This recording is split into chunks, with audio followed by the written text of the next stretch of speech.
Bom dia, pessoal. Essa é a nossa 10ª aula.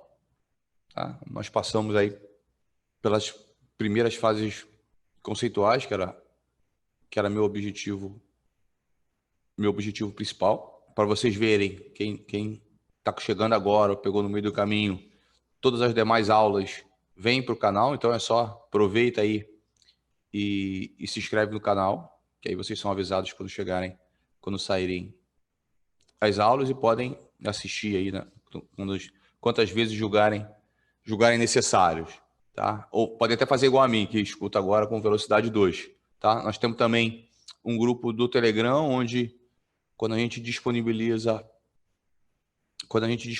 o vídeo, né, depois da aula, depois dele ter sido editado, a gente disponibiliza também os PDFs dos slides e alguma outra coisa. Tem uma lista de exercícios que tem que sair. Eu tive alguns problemas e ainda não conseguiu sair, mas é lá onde a gente vai mantendo um contato mais próximo, de forma a conseguir passar mais aí informações ou conteúdo, ou ajudar a retirar uma eventual dúvida, tá? Quem não conhece também, nós temos lá o blog viniciusairão.com.br e todas as nossas mídias sociais estão lá como Vinícius Airão. A gente tem uma série de artigos técnicos, de textos mais técnicos no blog, que tem andado meio devagar aí nos últimos meses, mas a gente vai retomar ele lá. Voltando aqui para o que a gente viu as primeiras aulas dos conceitos básicos que eu preciso para energia solar, conceito de radiância, o entendimento de quanto um sistema pode gerar, quais são os fatores que aumentam, que melhoram ou pioram o potencial de geração de energia, tanto da localidade quanto o ângulo que o módulo faz em relação ao eixo horizontal, ou seja, o chamado tilt, ou quanto ele faz voltado para o norte geográfico, não para o norte magnético, para o norte geográfico, que é o que a gente chama de azimuth, e uma série de outras considerações. Nós nos preocupamos em fazer, ou tentar pelo menos, transmitir a parte da curva IV, onde eu julgo de suma importância para que você, como engenheiro, como um técnico, possa desempenhar a parte técnica, que é o objetivo principal desse treinamento. O objetivo desse treinamento é permitir que principalmente, o profissional da área técnica, seja o engenheiro, seja o técnico, possa, dentro de tudo aquilo que a gente viu, do mercado enorme de fotovoltaica, que ele não é só o mercado de fotovoltaica, na verdade ele está inserido no mercado de instalações elétricas, que ele possa, dentro daquilo que ele já conhece, possa optar por desenvolver ou ter o seu conhecimento básico, né? Para poder, aí sim, eu sou melhor nesse tipo de coisa, eu gosto mais desse assunto, vou buscar mais informações dessa área para não ficar preso no ciclo, faz um curso, aprende a vender, vende, mas não sabe o que está fazendo, e aí falta profissionais de formação técnica no mercado. Esse é o objetivo. Na última aula a gente teve a visita ilustre da Bárbara Rubim, que me fez a gentileza de dar a aula que estava falando sobre regulação, né, justamente como funciona o sistema de compensação, essa coisa toda. E hoje nós vamos falar sobre proteção. Nós já estamos para o final do treinamento, acho, acredito que umas 2 ou 3 aulas que eu termino aquilo que eu tinha como objetivo principal quando a gente idealizou esse treinamento, tá? Então, vamos começar agora.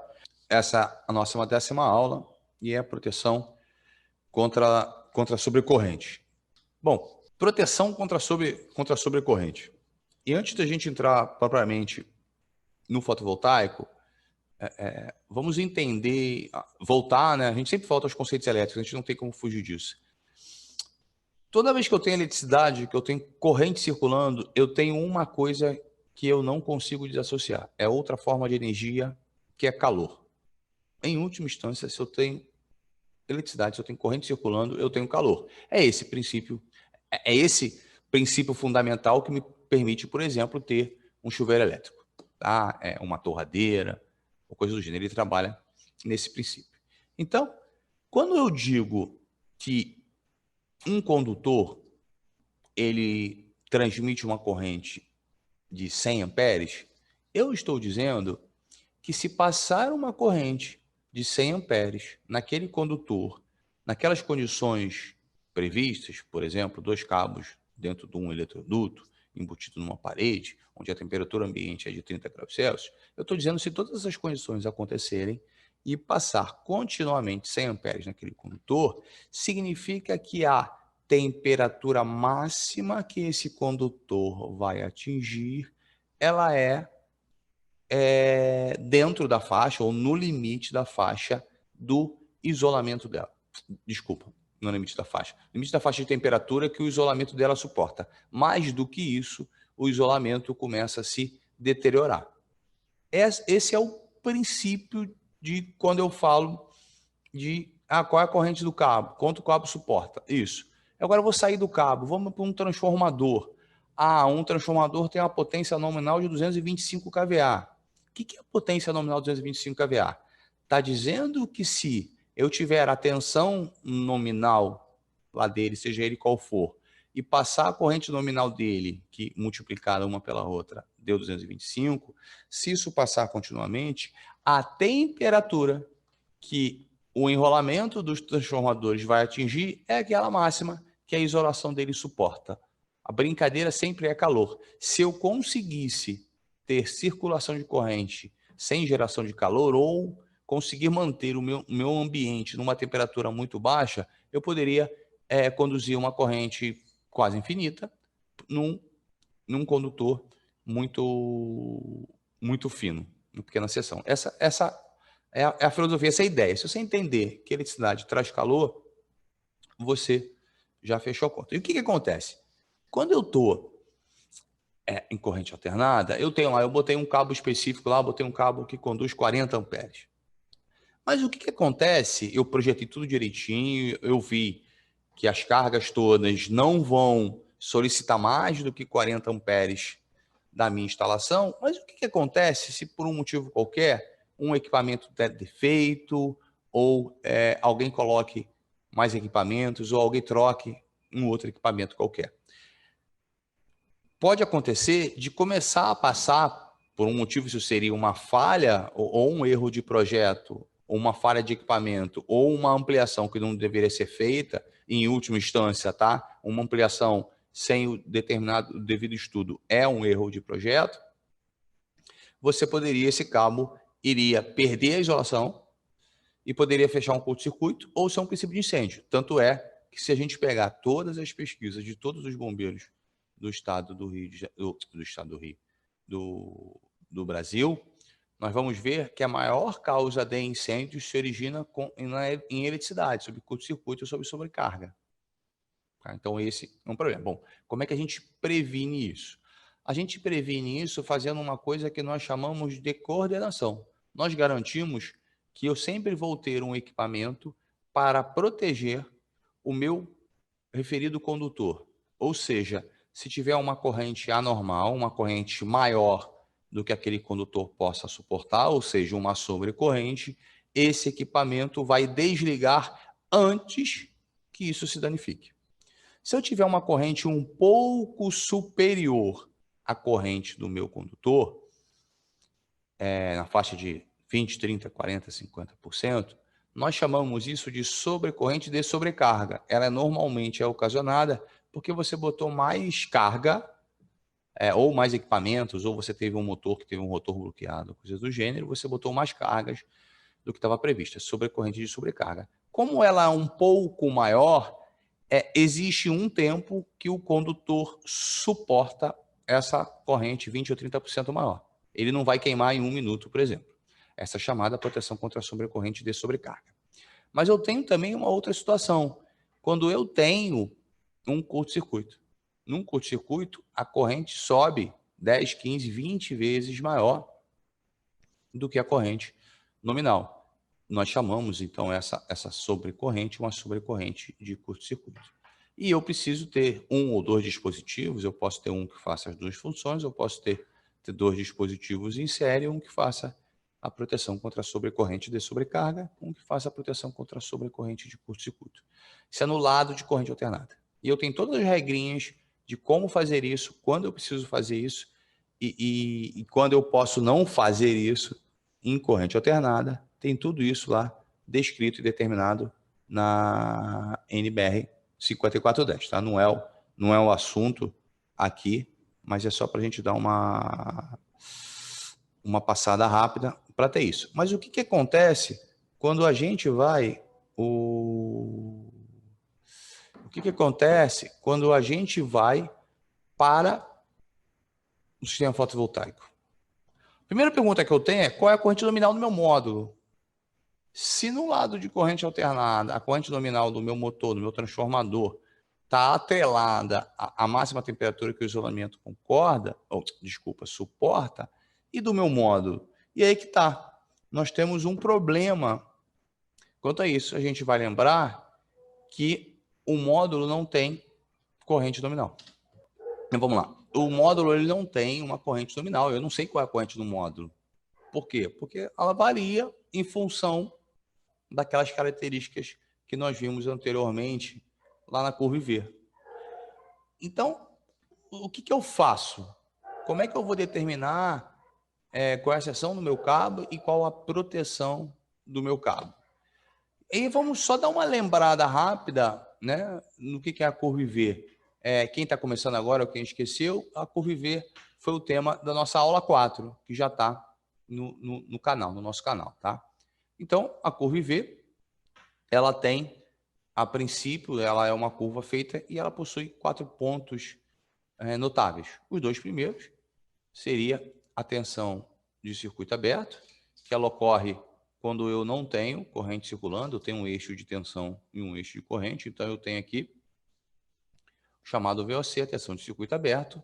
O ponto reverso do VOC seria a corrente de curto-circuito. Pela própria definição de curto-circuito, é quando eu tenho corrente circulando e não tenho tensão. No entanto, eu não quero, tá? E aí eu posso traçar uma curva que para cada corrente eu tenho uma tensão específica. E essa curva ela tem uma forma análoga a essa aqui.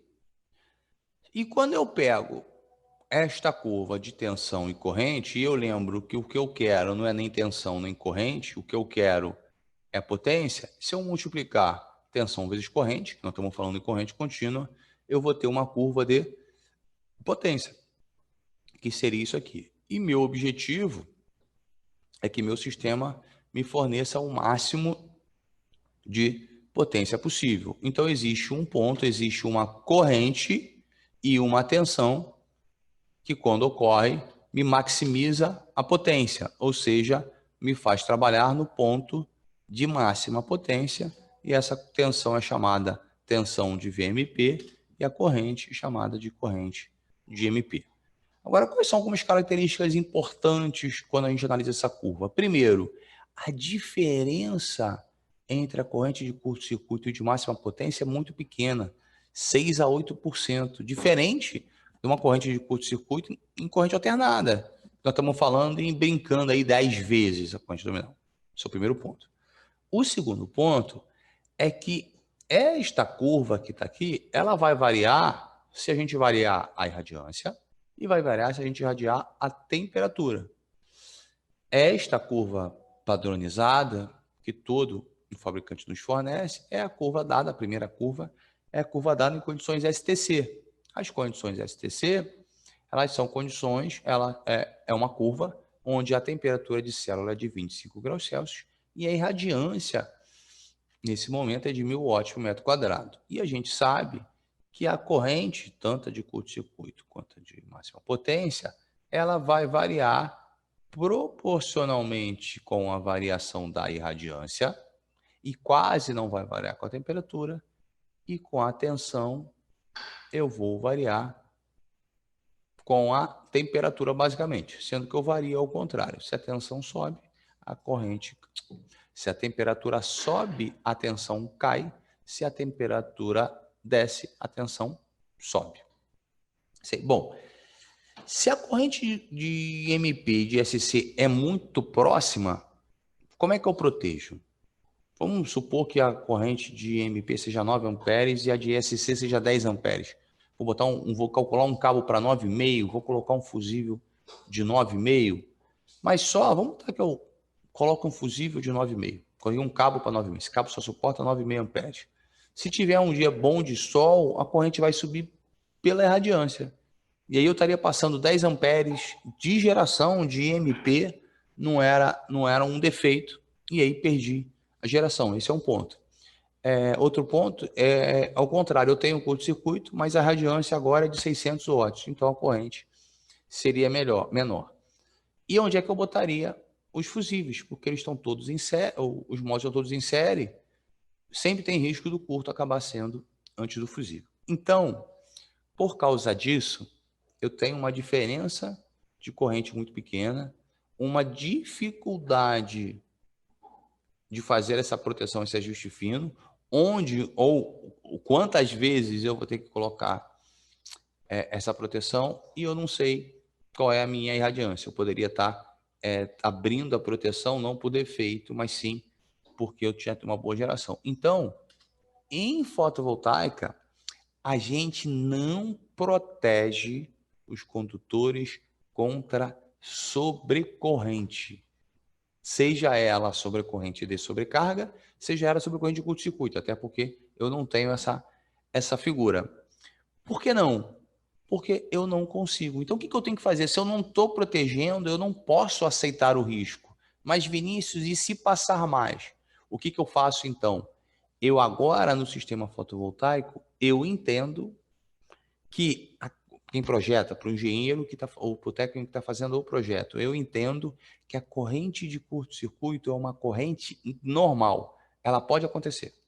Se ela acontecer, todo o meu sistema tem que ser capaz de trabalhar sem se danificar. Quando digo trabalhar, é a corrente circular. Eu não vou ter injeção na rede, eu não estou gerando energia, mas eu garanto que não vão ter incêndio, não vão ter nada disso. Tá? Então, quando a gente estiver falando no cálculo do dimensionamento, isso na próxima aula, a gente vai verificar que todos os números que eu uso, toda a corrente que eu uso como base, eu nunca uso a corrente de máxima potência, eu uso a corrente, na verdade, de curto-circuito. Então, todos os dispositivos vão ser selecionados não pela corrente de MP, mas pela corrente de curto-circuito do módulo, da série, do subarranjo ou coisa que o valha. Só que nós temos um problema, né? Porque a gente bota fusível. E aí é a hora que eu começo a dar nó na cabeça de vocês. Eu digo que eu não protejo contra a sobrecorrente e vocês vão dizer que estão cansados de fazer sistema com fusível, que eu, inclusive, já projetei projeto sistema com fusível. É verdade. Mas esse fusível não protege contra curto-circuito. Não é esse o objetivo do fusível. Vamos voltar de novo aqui, ó. Lá, de novo, eletricidade básica. Vamos voltar lá para Ohm e Kirchhoff. A gente vai lembrar, lá de Ohm e Kirchhoff, isso aqui é uma série, uma segunda série, uma terceira série, uma quarta série. Você está vendo aqui um módulo fotovoltaico. Eu estou vendo aqui uma fonte de tensão. Então, eu tenho várias fontes de tensão em série, várias fontes de tensão em série, várias fontes de tensão em série, várias fontes de tensão em série, que, por sua vez, estão em paralelo. O que nós aprendemos em eletricidade básica? Nós aprendemos que fontes de tensão, se eu tiver fontes de tensão em paralelo, se elas forem diferentes, a fonte de menor tensão passa a funcionar como carga e não como fonte. Vou imaginar aqui que eu fechei essa chave. Tá? Em condições normais, eu vou ter uma corrente I, não interessa quanto é, circulando aqui em cada série. Uma corrente I, outra corrente I. Aqui nós temos 2 vezes I, a mesma coisa desse lado, 2 vezes I. Aqui temos, então, 4 vezes I. Tranquilo. Faz de conta que aqui tem 1000 volts, 1000 volts, 1000 volts, 1000 volts. Ora, se eu tiver um curto-circuito aqui, uma falta, qualquer nome que vocês tenham, dá, aqui em vez de ficar com 1000 volts, eu vou ter, por exemplo, 500 volts num circuitinho pequeno fechado aqui e 500 volts aqui. Quando isso aconteceu, essa corrente aqui vai ficar circulando em loop aqui dentro, isso faz parte, tá? Porque aqui é uma fonte, um circuito fechado. Esses caras, essas correntes, em vez de circularem para o inversor, elas vão passar a vir para onde? Para cá. E aí, esse condutor agora vai chegar uma corrente de quê? 3 vezes I.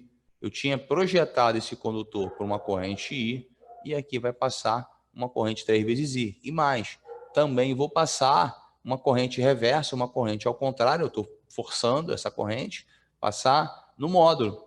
Essa corrente ao contrário no módulo vai gerar uma dissipação de calor, vou ter calor podendo ser um ponto de incêndio. Então, nesse caso, se eu tiver um fusível, o que aconteceria? Esse fusível iria abrir. Quando ele abre, eu passei a ter 3 séries com a mesma tensão. Então, para cá passou a continuar vindo 3 vezes I, e aqui o curto-circuito fica circulando. Então, eu não protejo contra a sobrecorrente de curto-circuito. Eu estou protegendo, na verdade, contra sobrecorrente reversa. Repara, não é só, eu não estou protegendo de corrente reversa. Eu estou protegendo numa corrente reversa mais alta que algo sobre. Tá? Por quê isso? Porque o módulo também aguenta, suporta algo de uma corrente reversa. Não é uma corrente reversa de 1 ampere, 2 amperes, 3 amperes que vai queimar o módulo. Bom, tá bom, Vinícius. Então eu protejo contra a sobrecorrente reversa. Sempre não, quando? Qual é a regra? A regra está lá na NBR 16690 e também está na IEC 62548, que é a seguinte fórmula. Se o número de séries em paralelo, menos 1, se eu multiplicar isso pela corrente de curto-circuito do módulo e este resultado for maior que a máxima corrente reversa que o módulo suporta, então eu sou obrigado a proteger contra a sobrecorrente. Então, o fusível é necessário quando esta equação, número de séries em paralelo menos 1, vezes a corrente de curto-circuito do módulo, quando isso é maior que a máxima corrente reversa que o módulo suporta, eu sou obrigado a fazer a proteção contra a sobrecorrente. Vamos pegar um exemplo aqui. Eu peguei 2 módulos do mesmo fabricante, Canadian, de modelos diferentes, sendo que um módulo, que é esse aqui, o CS3U MS, ali é o monocristalino, ele suporta uma corrente máxima reversa de 15 amperes. Um outro modelo da mesma potência suporta uma corrente de 30 amperes. São modelos diferentes. Então vamos fazer a fórmula aqui. Se eu tiver uma única série em paralelo, só tenho uma série. A corrente de curto-circuito é 9,69. Então qual é a fórmula? Número de séries em paralelo menos 1 vezes número de séries em paralelo, 1, menos 1, 0. 0 vezes qualquer coisa, deu 0. 0 é maior do que 15? Não. Então, eu não preciso colocar o fusível. E se eu tiver 2 séries em paralelo? 2 menos 1, 1 vezes 9,69, 9,69. 9,69 é maior ou menor do que 15? Menor. Então, não preciso. Todo módulo suporta mais do que a corrente de SC dele como corrente reversa. Então, por causa disso, sempre que eu faço 1 menos 1 dá 0, 2 menos 1 dá 1, para qualquer módulo, eu não preciso com 1 ou 2 séries. Quando eu passei a colocar a terceira série, eu passei a ter 3 menos 1, 2, vezes 9,69, 18, 19,38 é maior do que 15. Então, quando eu passei a ter 3 séries, até um tempo atrás, até um ano e meio mais ou menos atrás, todos os módulos tinham uma corrente de curto-circuito na faixa de 9 amperes e uma corrente máxima reversa de 15 amperes. Tá? Então, a conta sempre ia dar 2 vezes 9, alguma coisa, ia dar 18. 18 sempre ia ser maior do que 15. Por causa disso, A gente costumava dizer, que não deixa de ser correto à época, que sempre que eu precisava, sempre que eu tinha 3 ou mais séries em paralelo, eu era obrigado a fazer fusível. Isso vem dessa forma, tá? E a gente começou a repetir isso, sem necessariamente saber de onde. No último ano, a gente começou a ter outros módulos que têm correntes reversas maiores, suportam maiores. E aí mudou. Então, esse módulo de 30 amperes, tá? Repara, a corrente de curto-circuito é bem próxima, um é 9,69, outro é 9,67. Mas agora, até com 4 séries em paralelo, 4 menos 1 dá 3. 13 vezes 9,67, 29,01. É menor do que 30 amperes. Com isso, eu não preciso colocar fusível. Tá? Então, voltando, a gente coloca o fusível para proteção contra sobrecorrente reversa. Ela é obrigatória, em linhas gerais, a partir da terceira série, ou você faz a continha quando você tem módulos com maior corrente reversa. É possível que você, às vezes, precise do fusível apenas na quarta série, por exemplo. Okay? Bom, tudo isso aí, de onde é que eu tirei essa fórmula? Foi da minha cabeça? Não, essa fórmula está lá na norma de sistema fotovoltaico, tá? Na norma de instalações elétricas de sistema fotovoltaico, que é a NBR 16690. Ok? Tranquilo hoje, né, gente? Bem facinho, tá? Eu optei por não entrar com cálculo, com como é que eu calculo agora, qual o número que eu boto, para a gente poder ter um pouquinho mais de discussão, depois falar sobre seccionadora, tá? E aí, por último, aí, a gente entra no dimensionamento. Então, pessoal, bom, que eu não tinha dado bom dia ainda aí. Bom dia. Então, Frederic, eu acabei focando só no fusível, tá? Então, vamos dar umas informações a mais agora aqui, né? Vamos complementar. Primeiro, o fusível na String Box, ele tem a função de proteção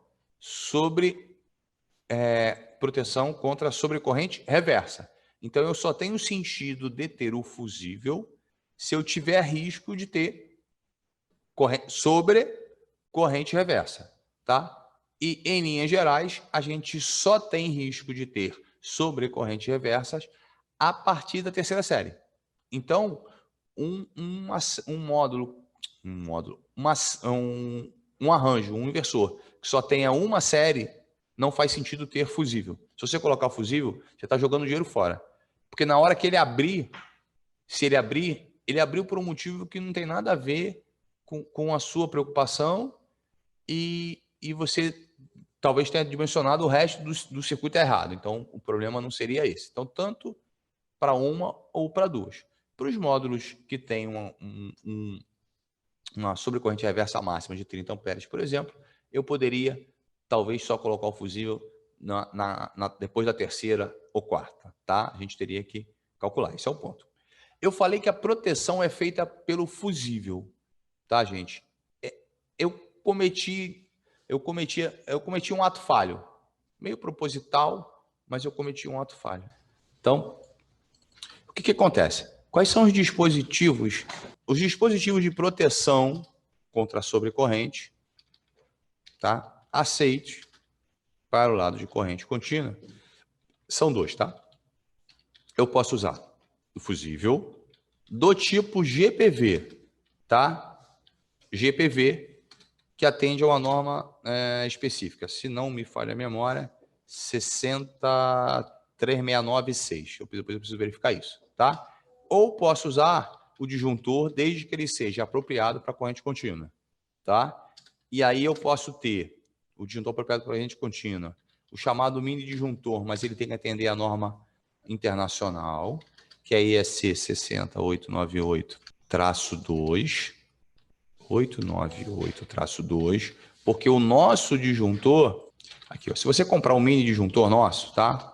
Brasileiro aqui no Brasil é ótimo, né, gente? Vou pegar um qualquer, deixa eu aumentar aqui, ó. Vou pegar aqui, ó, um stack, tá? O Schneider, tá? Quando eu olhar para a norma desse disjuntor aqui, que ele tá, esse disjuntor, o disjuntor branquinho, ele tem selo do Inmetro no Brasil, tá? Quando eu olhar a norma, o que vai me acontecer? Eu vou ver que ele atende a uma norma chamada NBR-NM, acho que agora ela até virou IEC, NBR-NM 60898. Eu vou pegar ela aqui, deixa eu só logar. O que a gente vai ver? A gente vai ver que esse disjuntor só trabalha com corrente alternada, tá? Então, nós alteramos a norma? Que alegria! A nossa norma, nós temos uma NBR-EC e temos uma NBR-NM, tá? Que é a que tem certificação do Inmetro, é que a gente está acostumado. Então, essa norma aqui, que é a do disjuntor branquinho, NBR-NM, olha o escopo dela aqui, ó. Ela é uma norma Mercosul, então ela está em português e em espanhol, castelhano.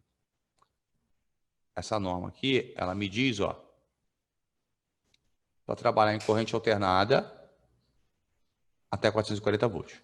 Tá? Então, eu não posso usar esse disjuntor branquinho padrão brasileiro numa instalação fotovoltaica. Eu vou precisar usar esse cara, posso, mas eu tenho, não esse cara, eu posso usar o mini disjuntor, mas aí ele tem que atingir quem? Ele tem que atender a norma internacional. A parte 2, hoje eu até tenho, né, acabei de ver aí que entrou em vigor esse ano, uma NBR EC 68982. É uma hipótese, mas ele só vai essa norma, esse produto só vai até 440 volts. Acima disso, eu posso usar os disjuntores, que é o que a gente chama de disjuntores industriais, que vão atender a NBR EC 60947-2. Tá? E aí eu tenho que ver sempre se ele é apto ou não a trabalhar com corrente contínua. Tá? Então, eu posso usar, se eu precisei, eu tenho 3 séries em paralelo, 4 séries em paralelo, preciso usar fusível, preciso. Posso usar um mini disjuntor? Posso, se for de acordo com essa normalização ali que eu dei. Posso usar um disjuntor industrial? Posso, se for nessa normalização aí que eu te dei. Em linhas gerais, para correntes menores, até 32 amperes, você vai acabar utilizando fusível. É mais sensato, é mais barato, mais fácil de achar, uma série de coisas. Para potências maiores, correntes maiores, 150, 200, 300 amperes, aí vai depender do que quem estiver projetando ou montando a string box, que aí nesse caso já é uma empresa mais robusta, provavelmente um fabricante de quadro, que tipo de coisa ele vai ofertar, tá? Cada um deles tem suas vantagens e desvantagens. O disjuntor tem sempre a vantagem de que você não perde a peça, não tem que ter reposição, né? Desligou, você vai lá e religa. O fusível queimou, você tem que ter outro fusível reserva e trocar. E os fusíveis de correntes maiores não são assim tão simples. Mas independente de qual é o fusível, se você está usando fusível de baixa corrente ou de alta corrente, ele tem que obrigatoriamente ser do tipo GPV. Tá? Tem alguns fabricantes, os distribuidores, por exemplo, a Renovid, que ela em vez de mandar a string com uma chave seccionadora, com o interruptor seccionador, ela manda com disjuntor. Aquele disjuntor que a Renovid manda, né, nos sistemas menores, pelo menos, ele não está lá para proteger, ele está lá só para funcionar como liga, desliga e pode. A Renovid não está errada. Tá? O disjuntor, ele tanto protege quanto me permite fazer a operação, ligar e desligar, o seccionamento e a interrupção. Tá? Então, você pode optar por isso. A função dele de proteção, ela deixou de perder o sentido, mas é questão comercial, né? Eles podem achar mais barato ou ter uma parceria com o fabricante, ou seja lá o que for, o que leva a isso, mas ele não teria o objetivo de proteger, e sim apenas de servir como liga e desliga. E quando a gente estiver falando no dimensionamento propriamente dito, a gente vai ver que eu tenho valores pequenos de fusíveis, ou seja, posso escolher fusíveis entre 16 amperes e 12 amperes, coisa do gênero. Disjuntor não, né? É 10 e já pula para 16 amperes e coisa do gênero. Então, para quem... Aliás, eu não fiz a pergunta do Frederic primeiro, né? Eu respondi e não fiz a pergunta. O Frederic perguntou se os fusíveis e disjuntores na string box têm qual função, né? A função é, quando necessário, proteger, a partir da terceira. Antes disso, ou botaram sem necessidade, algumas vezes botam fusíveis sem necessidade, era muito comum no início da fotovoltaica no Brasil, ou quando se usa o disjuntor, está se usando o disjuntor em substituição à chave seccionadora, tá? Que é possível e correta, ok? Leandro, vai ter alguma aula falando sobre a maneira de aterrar os módulos? Não. O aterramento de módulos já é um curso avançado, já é um curso específico de aterramento. O que a gente tem, que pode dar uma luz, tem uma live que a gente fez junto com a Kátia Albani, está lá no canal dela, daqui a pouco eu coloco aqui, onde eu falei 1 hora e pouquinho sobre aterramento em fotovoltaica, ok? Instala sol. Ele perguntou sobre o tipo de fusível quando a velocidade de resposta necessária ao sistema FV. Quando eu falo fusível, a gente fala fusível e eu tenho 200 mil tipos de fusíveis.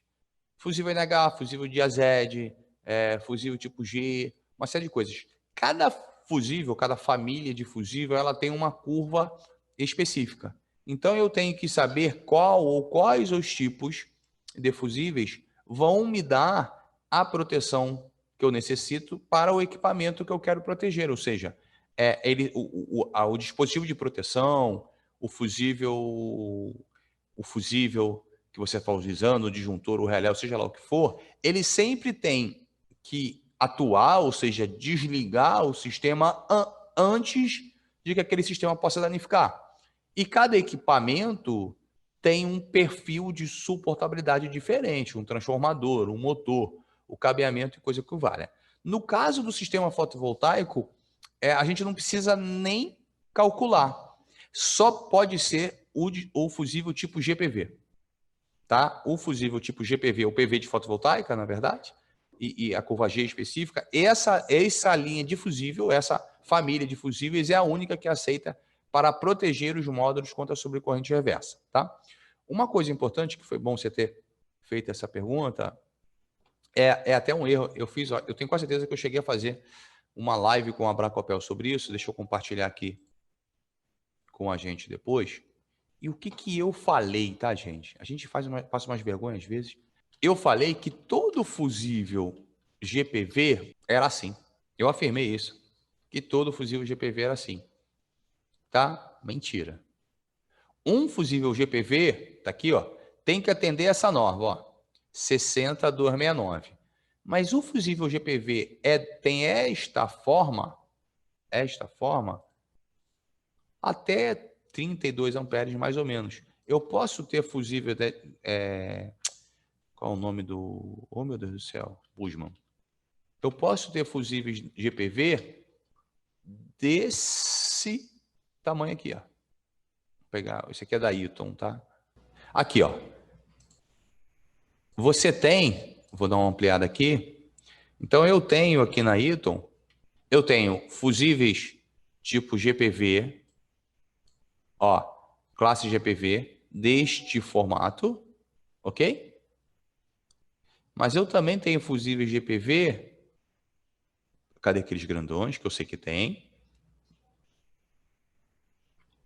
Eu vou ter fusíveis GPV, que são de correntes maiores, que eles se assemelham. Quando eu digo se assemelha, não significa que que eles se assemelham fisicamente com... Oh, gente, 30 amperes. Eles se assemelham fisicamente com o... Aqui fica mais fácil. Eles vão se assemelhar fisicamente com o NH. Puxa, eu não estou achando aqui. Eles vão se assemelhar com o NH, tá? Então, esse aqui, ó. Esse aqui é um exemplo, tá? Tá com o nome errado, tá vendo? A pessoa que botou o nome, que traduziu coisa do gênero, chamou isso aqui de fusível PV-NH. Isso não é um fusível NH. Isso é um fusível, se a gente olhar a norma, deixa eu aumentar. Tá? Se a gente olhar aqui no corpo do fusível, olha só. Ele é um fusível o quê? GPV de 250 amperes. Qual a norma? IEC 60269-6. Ele tem fisicamente o tamanho do fusível NH, o formato, mas ele não tem a curva do NH, ele tem a curva que eu preciso. a curva GPV, tá? Então, o teu segredo é sempre, eu preciso de um fusível, quando a gente estiver falando em FV, o fusível tem que ter a curva G, tem que ser um fusível do tipo GPV, ou seja, um fusível que me atenda essa norma aí, a IEC 60269-6, ok? Então, o Rafael perguntou se o fusível é especial para fotovoltaica, tá? Então, está em linha daquilo que a gente perguntou, daquilo que a gente explicou agora para a pergunta do instalação. O Lúcio Flávio perguntou a classificação do fusível da série máxima de 20 amperes.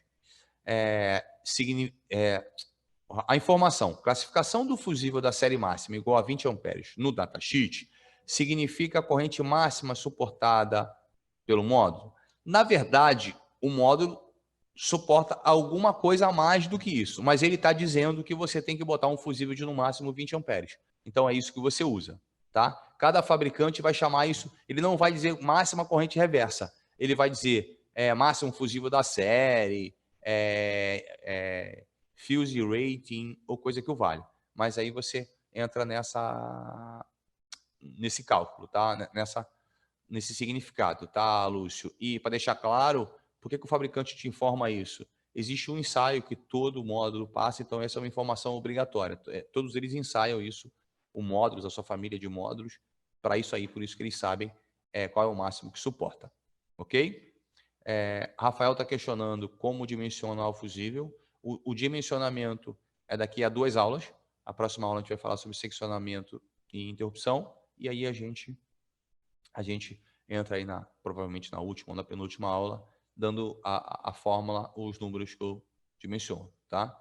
Andrei, na verdade, não é um pouco fora do assunto, é muito fora do assunto, né? Mas você, lembrando lá da 5410, quando eu estou falando em seccionamento automático da alimentação e equipotencialização, eu estou falando em medida de proteção contra contato indireto, né? Desculpa, proteção supletiva, antiga proteção contra contato indireto, que eu sou obrigado a ter as duas proteções, proteção básica e supletiva. O meio principal é seccionamento automático e aterramento. Esse é o melhor meio.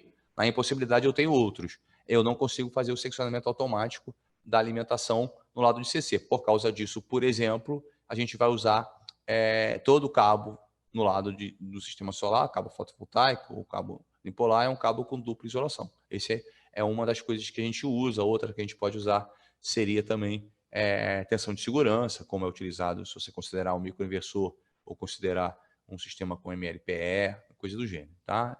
A gente fala um pouquinho mais sobre isso, não entra profundamente, na live com a Kátia Albani, tá? E o curso de aterramento de sistema fotovoltaico, que a gente vai estar colocando no mercado em breve, vai abordar sobre isso aí, ok?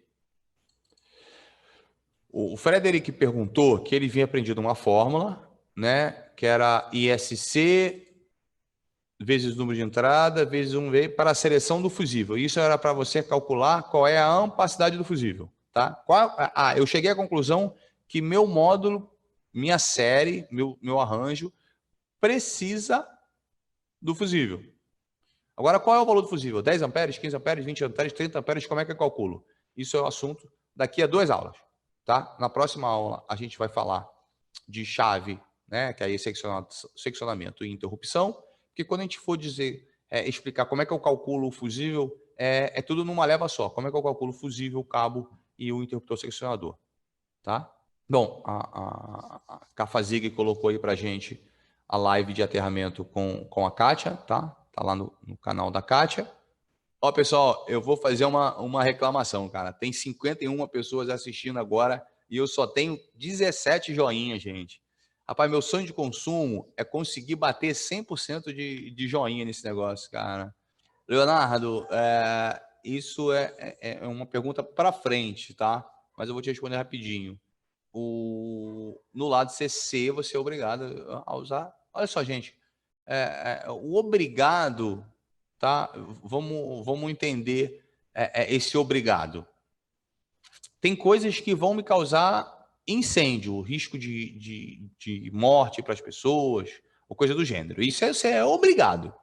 Tem coisas que você tem risco de perder o seu equipamento. Isso tem a ver com o dinheiro. O DPS até pega os dois. Pega a parte do risco de incêndio e pega a parte do equipamento. Tá? Ele realmente pega os dois. Mas algumas vezes esse negócio do risco de incêndio é difícil, né? É ridículo, mas é um pouco mais difícil vender segurança do que deveria. Então vamos esquecer a parte do obrigatório e vamos pensar o seguinte. Quanto custa o inversor? O que acontece se o inversor queimar por surto? Quanto tempo você leva para trocar o inversor? Quantos dias o seu cliente fica sem gerar energia, fica sem inversor? Será que o fabricante te cobre a garantia se o inversor queimar por sobretensão transitória? Se você olhar as letras miúdas, não nem as miúdas, tá? De todas as garantias de inversores, elas não são cobertas contra a sobretensão. E nem deveria ser, tá? Porque a sobretensão é um efeito que eu não tenho controle, ela vai acontecer. Se cair um raio a 2 km de distância da minha casa, vai ou pode vir chegar um surto na minha casa. Então, você tem que pensar nisso. Você tem a obrigatoriedade, tem risco de incêndio, coisa do gênero, então você tem que pensar nisso. Por que eu estou focando, por que eu estou falando, sobre isso, né? Estou focando mais na parte, agora, nessa sua pergunta, da proteção por equipamento. Porque quando a gente entra muito no obrigado, muitas vezes a gente entra no... tem que ser o mais barato possível, é um DPS. Então, coloca um DPS, eu atendi a norma. Mas eu tenho uma infraestrutura para o DPS funcionar, não basta apenas eu ter o DPS, isso é uma condição muito importante, né? Se a minha potencialização não tiver feito certo, se eu não proteger também, no caso eu estou falando até de usinas maiores, tá? Mas se eu não proteger também minha linha de sinal, se eu tenho um local onde tem SPDA e não botei o DPS tipo 1, uma série de coisas, ou botei um DPS que não tenha uma boa qualidade, você só se iludiu que fez a proteção. Tá? Então, especificamente sobre DPS, eu sou defensor que DPS tem que ter nome e sobrenome. Tá? Então, se você for consultar DPS, a gente tem DPS que variam de R$10, DPS variam de R$1.000. Tem alguma coisa errada, você concorda comigo? Não pode ser o mesmo produto. Né? Eu não posso entregar a mesma coisa um DPS de R$10 e um DPS de R$1.000. No nosso caso especificamente, nós somos parceiros, né, da DEM, que é um fabricante alemão. Os produtos são distribuídos pela ProAlto. Tá? Então, nossos projetos todos saem com referência a DEM. E quando o meu cliente pede uma opção, o nosso vendor list, nosso entendimento, que nós indicamos para o nosso cliente, é trabalhar com DEM, Fênix ou Ubo. Mas isso é uma opinião minha enquanto profissional do mercado. Cabe ao meu cliente definir, quando é meu cliente que compra, normalmente eu só projeto, cabe ao meu cliente definir qual o fabricante que ele vai comprar, desde que atenda a normalização técnica. Tá? Então, a gente define qual para qualquer equipamento, tanto ele de CA quanto de CC, você é obrigado, você deveria, né? O engenheiro deveria definir a qual norma de produto ele tem que atingir. Depois disso é juízo de valor, tá? Então cabe a cada um. Função também, meu ponto de vista, do engenheiro ter juízo de valor. Isso é a minha opinião. Em obras públicas, em concorrências públicas, você não pode definir marca, tá? Mas aí você tem uma série de coisas envolvidas, como transparência, coisas do gênero. Uma coisa particular entre duas empresas privadas é descrição minha junto com o meu cliente, tá? Então, essa é a nossa opinião, ressalvando que nós somos parceiros da DEM. Vamos ter uma série de coisas agora em breve falando aí com o suporte, com o apoio da DEM. Parte do meu treinamento em DPS também foi feito com ela, ok? Pamela está pedindo uma videoaula explicando sobre String Box, tá? Junto com esta parceria aí com a DEM e com a ProAlto, né, que é o distribuidor DEM no Brasil, nós estamos preparando um webinário, tá? Eu estou gravando o webinário, isso vai ser disponibilizado porque é uma iniciativa da ProAlto, tá? Então vamos ter justamente com isso aí. Manel, é exatamente isso que o Manel falou, né? Tem cadeira de 500 a R$ 1.000. Se eu trabalho todo dia meia hora naquela cadeira, ela pode ser uma cadeira de 200 prata. Mas se eu trabalho 8 horas por dia durante 10 anos, né? Vai fazer diferença uma cadeira de R$ 500 com R$ 2.000, R$ 3.000, R$ 4.000. É a mesma coisa para o DPS, né? Quem eu tô protegendo, ok? Quem não assistiu, tá? A gente teve uma live tratando de negócios, na verdade, com o Everton Moraes, lá da Sala de Elétrica no Instagram, essa semana, tá? E vai ser uma novidade em breve aí, tá? Ele vai pegar todas as lives que tiveram essa semana, de vários profissionais, e vai preparar uns e-books sobre as lives, um negócio muito legal. Ele falou comigo ontem. Então, quem não segue a Sala de Elétrica, lá no Instagram, no YouTube, coisa do gênero, dá um pulo lá e lá vai lá conhecer o trabalho do pessoal lá do Everton Moraes da Sala da Elétrica, independente de qualquer coisa. Quando tiver o e-book, essa coisa toda que o Everton lançar, eu informo a vocês, tá? De novo, né? Quem quiser saber mais sobre aterramento, alguma coisa a mais, né? Foi um overview, não foi um treinamento, foi uma live sobre aterramento em fotovoltaica. Tem lá a nossa live com a Kátia Albani no canal da Kátia. A Cafa Zig colocou aí pra gente o link, tá? A gente está para marcar em breve aí uma live com o Pablo Guimarães, onde a gente vai tratar de SPDA em fotovoltaica, tá? Ainda está para marcar a data. E semana que vem, se Deus quiser, nós vamos ter uma live aqui no YouTube sobre carregador elétrico com Evandro Mendes, tá? Ele deu uma palestra maravilhosa ontem com o Everton Moraes. Então a gente está marcando, né? Tem só que ajeitar de data com ele. A gente está marcando semana que vem a gente fazer uma live. E aí, cara, se vocês estão achando que fotovoltaica é complicado, tem outro item, cara, o Evandro deu uma aula deu uma aula na live no Instagram, né? Então a gente vai dar uma live no YouTube para ele poder usar slide, essa coisa toda. Ele deu uma aula lá de carregador de carro elétrico, tem muito mais coisa do que a gente imagina, ok? E instala assim, amanhã começa o Masterclass da Bárbara Rubim. Eu não sei se tem vaga ainda na inscrição, mas a gente acha aqui rapidinho, tá? Que é a parte mais avançada oh, santo Deus, parte mais avançada da área de regulação, né? Então, quem já está querendo entender mais sobre o consórcio, cooperativa, essa coisa toda, tá lá disponível, né? Gente, há vagas encerradas, então não tem nem jeito, né? Pensei, tá? Mas amanhã começa o curso, mas é legal dar um pulo lá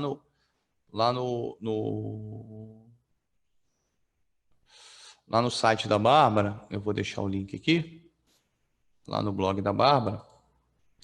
E aí, vocês podem... Aliás, a Bárbara também tem um blog dela agora. Vocês podem também ficar atentos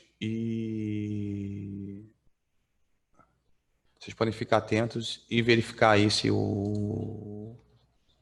a nova turma ou coisa que o valha, tá? E aqui também, a gente também tem o blog dela. Esse é o BR Strategy, é o da empresa. E esse aqui é o blog da Bárbara, ok?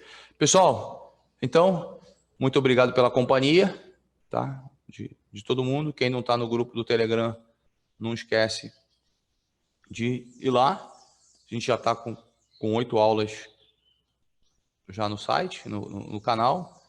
Em breve, a aula de terça-feira vai ser subida e essa aqui também, ok? Muito obrigado a todos, pessoal. Obrigado pelo carinho, obrigado pela companhia. Forte abraço a todo mundo. Um excelente dia e um excelente quase final de semana para todos vocês. Obrigado, hein?